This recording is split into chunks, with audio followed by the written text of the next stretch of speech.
Have you ever tried adding hot water to a tea bag that you just used? I did, and yeah, that wasn't good, so I had to get a new tea bag. I don't know why, I was just being lazy. Anyway, welcome back, and I'm gonna start today's video right now once the noise in the background has stopped. Finished my tea now, and I'm in the bedroom because it's the only place where I can get some peace and quiet to actually make a video.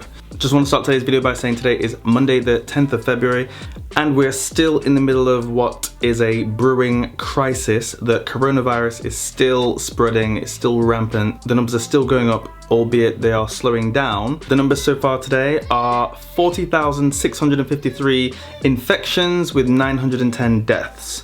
But I am seeing some news coming from the UK that some more people are infected, and I'll come back to that in a little moment. Today is the official end of the public holiday, the extended Spring Festival holiday, and now everyone, I say everyone is back to work. And what that means is that companies that were told to close before are now able to open again. Only some companies that I believe these companies are the ones that involve a lot of people getting together, so especially when it's children, so schools and all the training centers and all that lot, nope, still can't open. But regular companies, office jobs, those things, they can open as normal today, and they have. Hillary went back to work. Today there were only 3 people, including Hillary, at her work, and those were her boss and one other colleague who is from Beijing and hasn't left Beijing during this entire outbreak. I think it's the only other colleague that is in the city that hasn't left for the holiday. So that just shows how much people, you know, travel. Her entire company has gone back to their hometown. Some of them I'm sure have returned, but just as an extra precaution, the boss didn't ask everyone to come back at once. A full day of work, a regular day of work, but just with 3 people. So outside was still very quiet. There were a lot more people than there have been over the past few days, weeks, because, you know, a lot of people have gone back to work. Although not everyone has returned and not everyone has been able to go back to work, there was still a good lot of activity outside. It wasn't like the last few days. Just as expected, Hillary went to the restaurant today. This particular restaurant wasn't letting people sit inside, so they could only take away. And what happened was, when they went there, they each got a slip. I'll put it on the screen.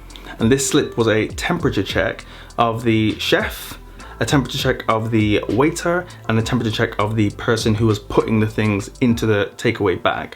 So 3 temperature checks on that slip of paper. Everyone was wearing a face mask, and basically they're saying on this slip that they are disinfecting everywhere as they go throughout the day. So that's interesting, and that's a thing. Now the official numbers appear to be leveling off. I say leveling off, I mean the daily increase has reduced quite a lot.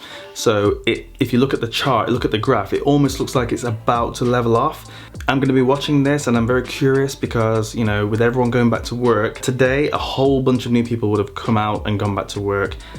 And over the next few days and weeks, it's going to be more and more people, A, returning back to the cities where they work, and B, actually coming out the door. Maybe a lot of them had already returned and just didn't go out, and that's going to be changing over the next few days and weeks. So I'm going to be curious to see how many more new infections we get all across the country, because at the moment, a lot of the infections are focused within the Hubei province where Wuhan is. But when those people leave and go back and shuffle around, and people go to Wuhan and travel around and everything, I'm sure there's going to be more spread.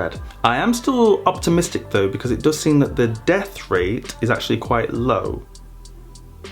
I'm probably going to regret saying that, but it seems that the death rate is quite low. I mean, a lot of people have been infected, and the death rate, to me, seems quite low. The infection rate is very high. It seems that one person can pass it on to a whole bunch of people, but the death rate seems quite low, so I'm optimistic about that for now. Now, 2 related stories. All right, so the first one is about a super spreader, as he's been nicknamed in the newspapers. He went to a business meeting or a business event, a conference it says, back on the 20th of January, 20th to the 22nd of January. And the thing is that gets me about this, right? This one person, this one guy has passed it on to people in France, the UK, and Spain, Mallorca. And this is quite interesting because out of the total 109 people that were at this conference, just 1 was from Wuhan. You imagine that. That's how fast and easy it seems that this can spread. A single person from Wuhan was at the event. My guess is that person has passed it on to loads of people at that conference, including this one guy from the UK who has now passed it on to, I'm guessing we're going to find out, a whole bunch of other people across Europe. So if one person can pass it on to so many people, You know what I'm saying? Those numbers in China, they just, oh, I don't know. So the guy traveled from Singapore, then he went to France. Then he was with a bunch of people in a ski resort, in a ski chalet, I should say, on the 24th of January. And then 5 people get sick. Imagine that. He's traveled from Singapore. He was on a plane with how many people passing it on, I'm guessing. He went to France, infected 5 people. That's crazy. Then he went back to the UK where he's passed it on to more people. And now I'm hearing reports of the doctor's surgery being closed down because he passed it on to some of the doctors there. This is crazy. This coronavirus is crazy. But what's interesting is, it seems that they're talking more about the people who he was directly around at the Singapore conference, in France, and when he came back to the UK. But no one's talking about the fact that he was on the plane. He was on the plane from Singapore to France, and he was on the plane again from France to the UK. And no one's talking about all those people, because I'm not sure how you feel about the plane and the air in the plane and sharing the germs and everything like that. Maybe I'm getting paranoid, I don't know. But I just feel like we need to be looking at the planes, and then how many people have those people infected as well, potentially. This is crazy. And these numbers, I'm sure, are gonna go up again very, very soon. And now there's a change to the law because one of the people on the flight back from Wuhan, so there was an evacuation flight for UK nationals from Wuhan back home to the UK. And one of those people from the flight has decided that they didn't want to quarantine. So now the UK government has changed the law to give the government extra powers to forcibly quarantine people to prevent the spread of the virus. That's interesting because a lot of people have been complaining about what's happening in China and been sharing those videos. I've seen them reporting in the news about people who have been forcibly quarantined and saying, oh my God, how can they do that and this and that. And now we're changing the law to allow the UK to do that too. I completely understand it and I agree. If you've been infected, I don't think it's fair for it to be your choice to say, should I quarantine or should I just walk around and spread this virus to like potentially thousands, millions of people? It's not your choice to make, I don't think, at that point. So if you've been infected, yes, you should be forcibly quarantined. And by forcibly, I would assume it means that they asked you and you said no. So wherever it takes to get you out your house and into a quarantine, I think they should be allowed to do that. So that's my thoughts on the matter. I've been referring to this ferry in Japan as a ferry when I should have been referring to it as a cruise ship. So thank you for the heads up. I got a message last night that, yeah, stop calling it a ferry. I should call it a cruise ship, which it is. There is a difference. In my head, I just think big boat ferry. I never think about cruise ship because I don't know why. I've just never, anyway, yeah. It's a cruise ship. One in Hong Kong, one in Japan, off the coast. But what I've been reading is that the people on the Hong Kong one have all been tested and they've all come back negative, and now they're all being released back into the public.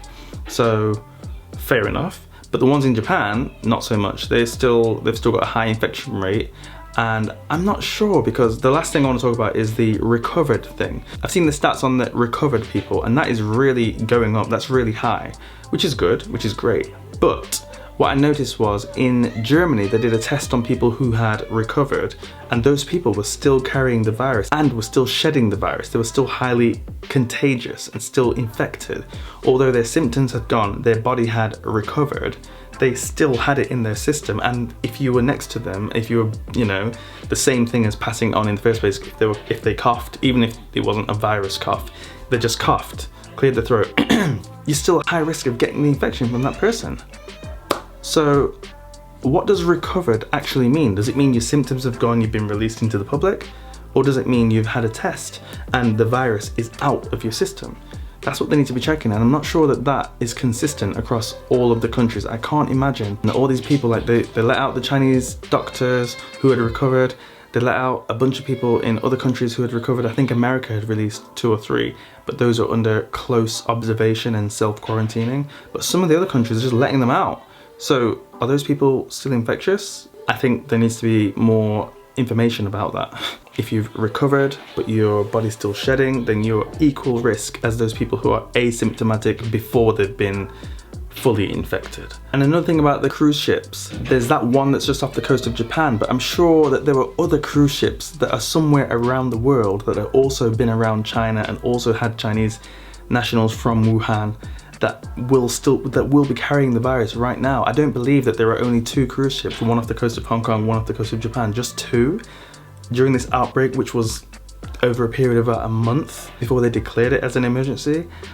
Oh, this virus is everywhere. It really will be everywhere, and we're gonna find out more and more about this as time goes on. So I'm gonna keep reporting what I see and what I hear, because I'm getting information from within China, and I'm still reading the news and listening to people's stories from outside of China.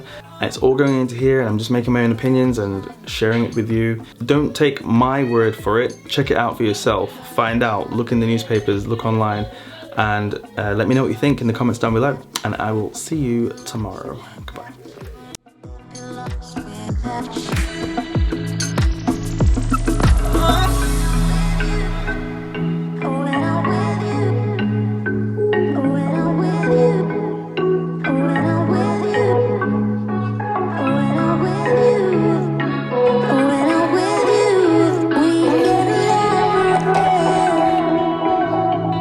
So fine.